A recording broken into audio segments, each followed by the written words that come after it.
Hello bachcho, let's read the question. The question says directions. In the following questions, a statement of assertion is followed by a statement of reason. Mark the correct choice as option 1. If both assertion and reason are true and reason is the correct explanation of assertion. Option 2. If both assertion and reason are true but reason is not the correct explanation of assertion. Option 3. If assertion is true but reason is false. Option 4. If assertion is false but reason is true. Assertion. The conservation resources available far exceed the number of species waiting to be saved from extinction. Reason. Due to conflict between development and conservation, it is unrealistic and economically not feasible to conserve all the biological wealth. Assertion statement में हमें कहा गया है कि जितने number of species को हमें save करना है फ्रॉम एक्सटिंक्शन, उनसे ज़्यादा हमारे पास कंजर्वेशन रिसोर्सेज अवेलेबल हैं उन्हें कंजर्व करने के लिए और प्रोटेक्ट करने के लिए. और इसका रीज़न हमें बताया गया है डेवलपमेंट और कंजर्वेशन के कन्फ्लिक्ट के बीच में सभी बायोलॉजिकल क्रिएचर्स को यानी कि बायोलॉजिकल वेल्थ को कंजर्व करना अनरियलिस्टिक और इकोनॉमिकली नॉट पॉसिबल है. हमारे पास कुछ ऑप्शन है, हमें इनमें से करेक्ट ऑप्शन को चूज करना है. सबसे पहले बात करते हैं इस क्वेश्चन में यूज होने वाले की कॉन्सेप्ट की. इस क्वेश्चन में हमारा की कॉन्सेप्ट होगा conservation of biodiversity, conservation of biodiversity. तो बायोडाइवर्सिटी को हमें कंजर्व करना बहुत इंपॉर्टेंट है.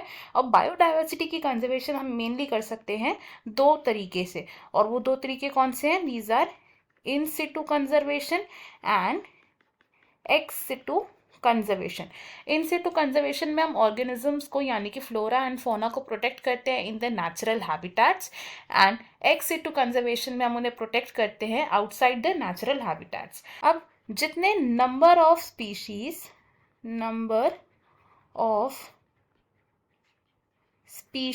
आर नीडेड टू बी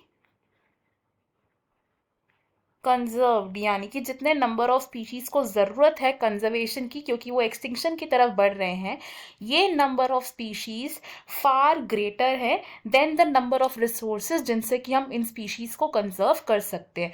तो number of species are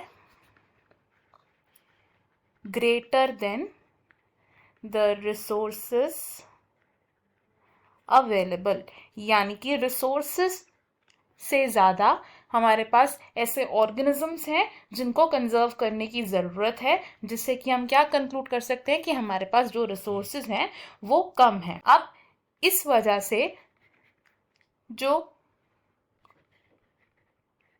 economical development है and need for conservation of organisms के बीच में क्या होती है? एक कॉन्फ्लिक्ट होती है, क्योंकि डेवलपमेंट भी ज़रूरी है और कंजर्वेशन भी ज़रूरी है. तो इकोनॉमिकल रीजंस की वजह से हम क्या बोल सकते हैं कि all organisms can not be conserved, यानी कि जितने रिसोर्सेज हमारे पास अवेलेबल है उन रिसोर्सेज से हम सभी के सभी ऑर्गेनिजम्स को यानी कि ऑल बायोलॉजिकल वेल्थ को हम कंजर्व नहीं कर सकते. और इसका मेन रीज़न क्या है? It is due to economical reasons.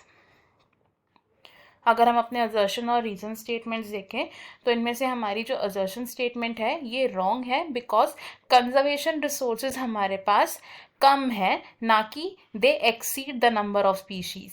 And reason statement हमारी करेक्ट है क्योंकि सभी ऑर्गेनिजम्स को कंजर्व करना अनरियलिस्टिक और इकोनॉमिकली इम्पॉसिबल है. तो हमारे पास जो ऑप्शंस है इनमें से हमारा करेक्ट आंसर हो जाएगा यहाँ पर option number 4 which says assertion is false but reason is true.